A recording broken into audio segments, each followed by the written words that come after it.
We've all probably seen a horror video or film using this trope. There's Smile, the Mandela Catalog, Smile Tapes, Urban Spook, and even the Walton Files to a certain extent. And if you know this media, you probably figured out what I'm talking about, but first off, a trope for anyone uninformed is a concept that is used throughout a genre or medium to the point where it's recognized explicitly as a pattern. However, like everything else, if it becomes overused, then it will become a cliche, which is more of an annoyance rather than a positive, and horror definitely has it a lot more than any other genres. Analog horror is no different, with many tropes and cliches being extremely prevalent within the genre, which I have shared my annoyance with on multiple occasions, but one trope annoys me over the others by far, and if you watched my videos in the past, you could probably guess which one it is.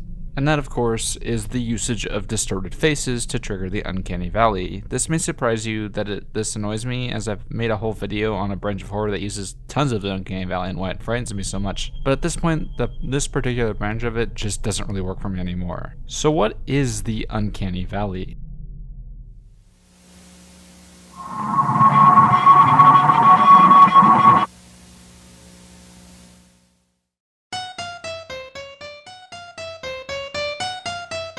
The uncanny valley is one of the main scare tactics you'll see in horror, as it's one of the few things within humanity that we all feel, as it seems to be sort of a defense system within our bodies. The uncanny valley is a feeling where we can tell that something appears to act, behave, and may even look like us, but something is slightly off or different about them, which causes a fear response. If you really want to frighten yourself, I pose this. Why exactly do we have this fear is not known. So maybe there was something in history that caused our brain to build this fear in order for us to survive. But what possible thing in our history could have caused us to have a fear of something that looks human, but isn't? But hey, that's just a possible explanation. Don't think about it too much if you don't want to. But the uncanny valley is extremely prevalent within horror and is by far one of the most prevalent tropes within the genre. Films like Invasion of the Body Snatchers and The Thing are built around that trope, as that fear of something looking human and not being human is so strong. For example, within Invasion of the Body Snatchers, we see this throughout the film, as the people that are replaced when they come back still appear human and look like the people that are replaced, but they just act off. They don't act human. They act like something pretending to be human, but they aren't entirely human. In the decades before, this fear mainly came out of the fear that others around you weren't really who they say they were, with the 50s and the 80s using this genre more than any other decades due to the Cold War, when people feared that others were communist. And usually within good filmmaking, that horror is based around something, as there's just something so frightening about the unknown and what others can be like behind closed doors. And usually the feeling is played off to show weird things about society as a whole and how everything can just feel off from time to time, and usually it can be done masterfully in examples like Invasion of the Body Snatchers and The Thing.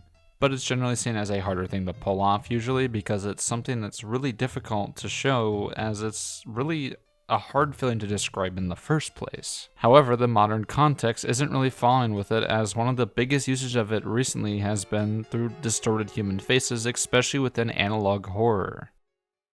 Who are you? Get away from me! No!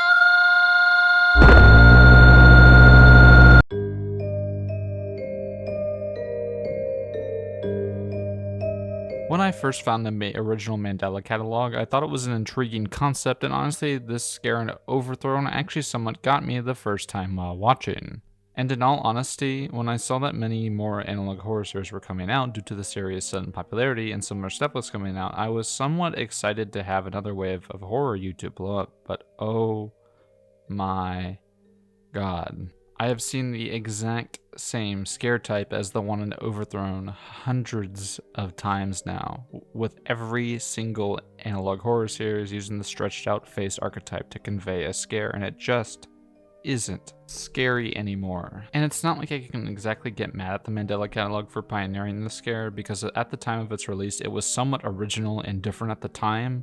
But now every single time that I watch one in there is a stretched out face or distorted face, and it just isn't scary anymore. This isn't analog horror though either. I mean, look at Smile, don't get on me, I know that these films are just fine. And then there's Truth or Dare, which is not fine, and there's a ton more at this point, but listen, all of them would just be a waste of time. I blame Black Hole Sun for this whole situation. But with horror, one thing that people always seem to forget is that overexposure makes something less and less scary with time. So with horror, originality I think really is key, as if you scare isn't original and looks like hundreds of other scares people have already seen, then people will not really give your story a chance.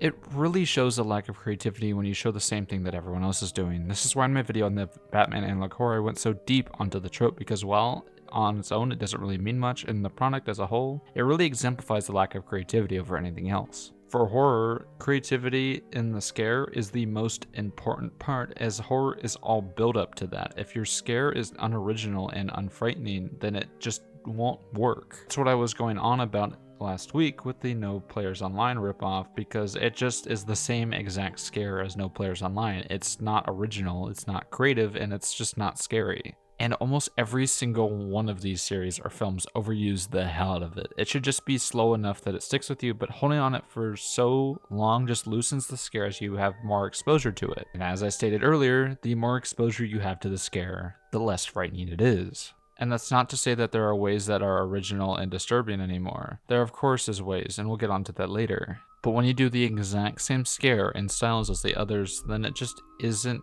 interesting anymore. Take the Smile tapes for example. The story is decently interesting and creepy, but my god, the scare looks exactly like the German sus face, and I can't get that out of my head. Like, it looks exactly like it. It doesn't even look any different. And once again, it's the exact same scare as the Mandela catalog. It's just another distorted, stretched out face that we've seen thousands of times. It's lost its touch and just doesn't have the effect it once has. But are there ways to do it effectively?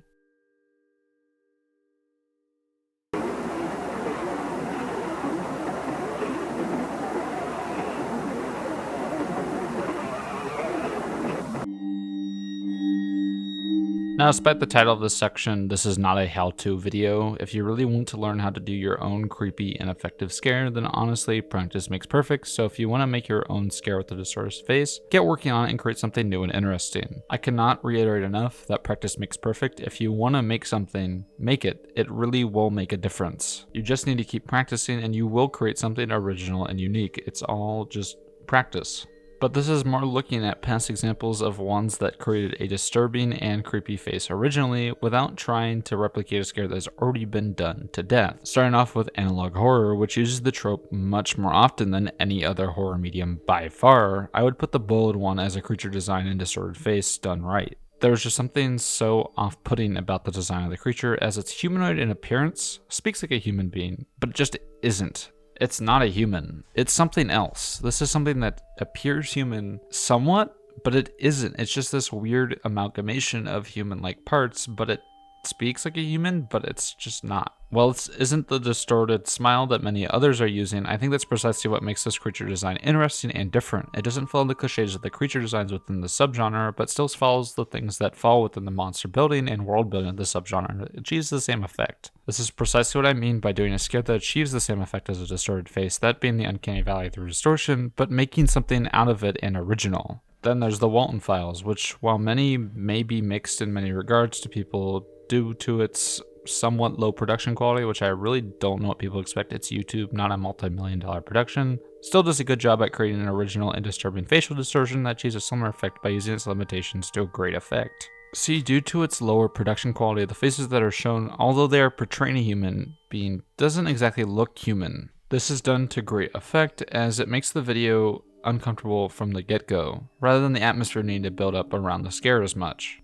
Then when the faces actually do start to get distorted due to them being killed and used within the animatronic, as we see the already uncanny valley faces becoming even more uncanny, as I recognize them as human, but at the same time also can tell that they are not, just makes that scenes much more intense than they were before. And in all honesty, while at times I think the writing of the series can be somewhat lacking and the acting being interesting sometimes to say the least, I think the series is the best portrayal of said scare that I've seen thus far. It doesn't hold on the faces for so long that they lose their value, instead using it in rapid cuts to portray a horrific situation, and that's it. And I don't say that lightly, as there's really so many usages of the scare, as every single one of them seems to use it. Then there's the way that many films have used it correctly, with one immediate example that I've talked about at length before, but I really cannot emphasize enough, that being the I saw her face scare within The Ring. It's such a shocking, effective scare that it honestly sticks with you more than any of the other ones I talked about. It doesn't hold around for too long for your brains to fill in the gaps and find it less scary, instead being so fast that your brain can't even fully process it, letting your brain do the heavy lifting of filling in all the gaps, making it scarier than any filmmaker possibly could. That's what makes this face so scary. It still looks human, but at the same time it isn't, and that's what makes it frightening. As mentioned earlier as well, Invasion of the Body Snatchers does this archetype really well, with the ending being standout of this, as we see multiple people who are on the surface level appear human, but every single thing that they do just seems off. There's something inhuman about the way they behave, and your brain can't really figure out why, and that's what makes the final scare that much more effective. And with that all being said, I hope you enjoyed this video, and if you have, make sure to like and subscribe, and let me know in the comments down below your thoughts, and I'll see you all next week.